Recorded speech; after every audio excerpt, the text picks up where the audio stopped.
There's an image that almost appears on its own when you think about the number 6. A set table. Not an empty table, not an abandoned one, but a table prepared for others. With plates, with space, with the intention that someone will arrive and find everything ready. That simple image carries something the 6 has held for a long time. The idea that certain things require attention, care, and presence. That not everything gets resolved through movement or change, but also through the quiet gesture of whoever holds things together. To understand 6, it helps to remember what came before.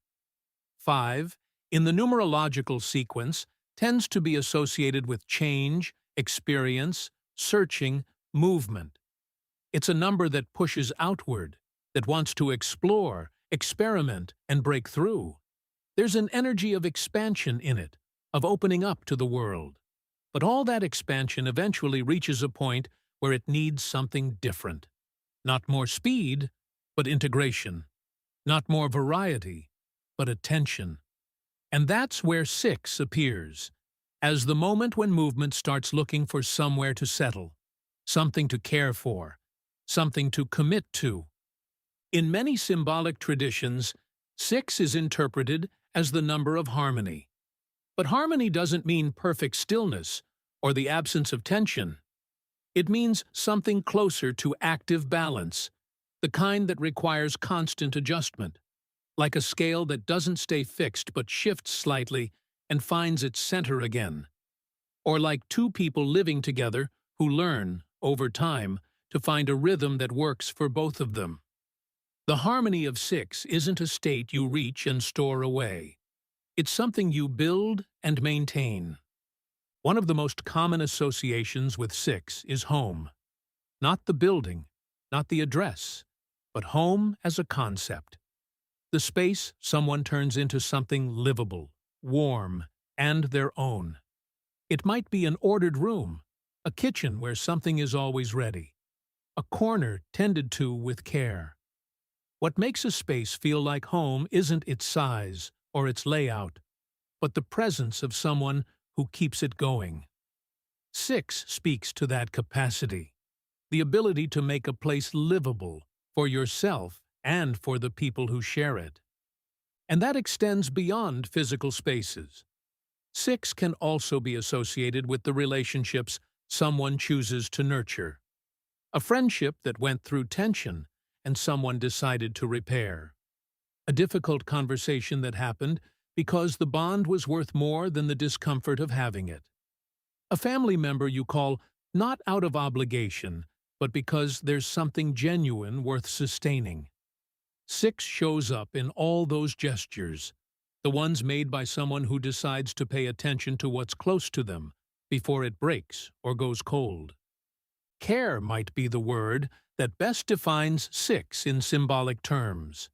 And care has a particular quality. It's invisible when it's done well. Nobody notices the tidy room, the watered plant, the conversation that prevented a bigger misunderstanding.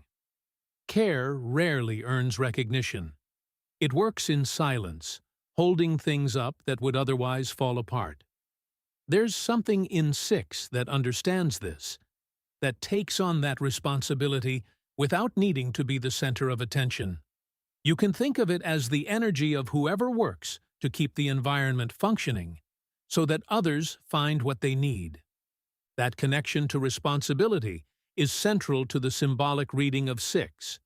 Not responsibility as imposed obligation, but as the capacity to respond, the ability to see what needs attention and act on it.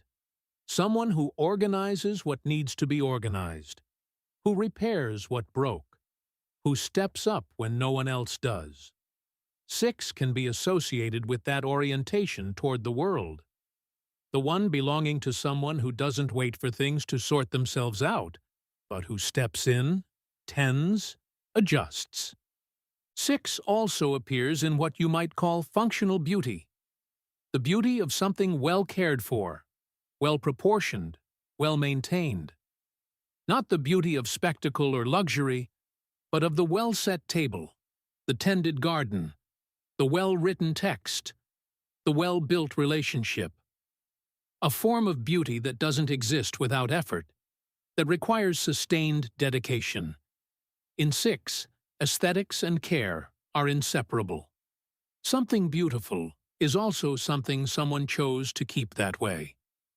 But all this energy of care, responsibility, and attention toward others carries a tension that 6 also holds. Because care can become a burden.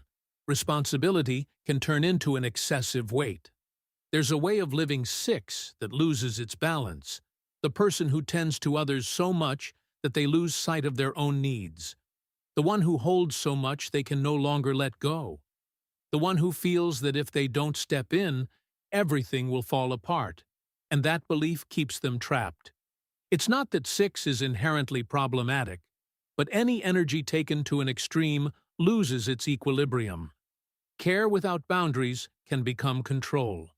Commitment without personal space can quietly turn into self-sacrifice.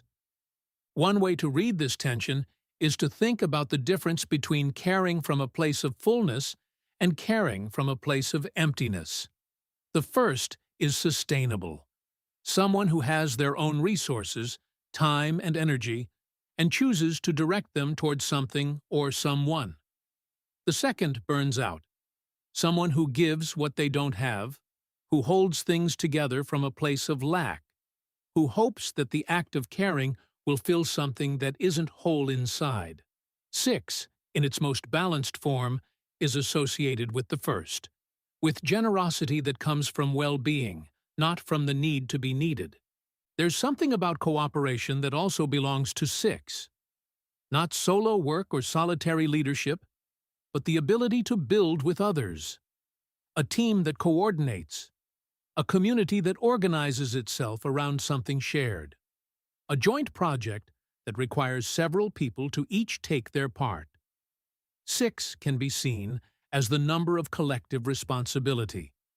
The understanding that some things can't hold themselves up alone, that they need more than one person to keep standing. Belonging also fits into this constellation of ideas. 6 can be interpreted as the number of someone who finds their place in something larger than themselves. A family, a group, a city, a tradition, a project. Not belonging as dependency, but as rootedness. The feeling that there's something you belong to and that also belongs a little to you. A space where you're recognized, where what you do matters, where the bonds both support and are supported. If you think of the number sequence as a kind of journey, 6 arrives at a particular moment. The beginning has already passed, and so has duality, structure, creativity, stability, and change. 6 is the moment of looking around and asking, what do I want to care for? What deserves my attention? What needs me to be present? It's not a dramatic or urgent question. It's more like the gesture of someone who walks into a room, looks at what's there, and quietly starts putting things back in order. Without rushing. With intention. What 6 proposes, symbolically, is a particular way of seeing the world, as something that requires care to stay in balance, not as a threat, not as a problem to solve, but as a livable space that needs to be sustained. Relationships, places, projects, connections, even ideas.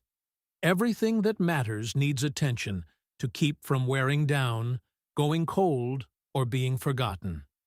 6 is the number that holds that reminder. That balance doesn't install itself. That harmony is a practice, not a destination. That care, when it's genuine and has clear limits, doesn't drain you. It builds something that wouldn't exist otherwise.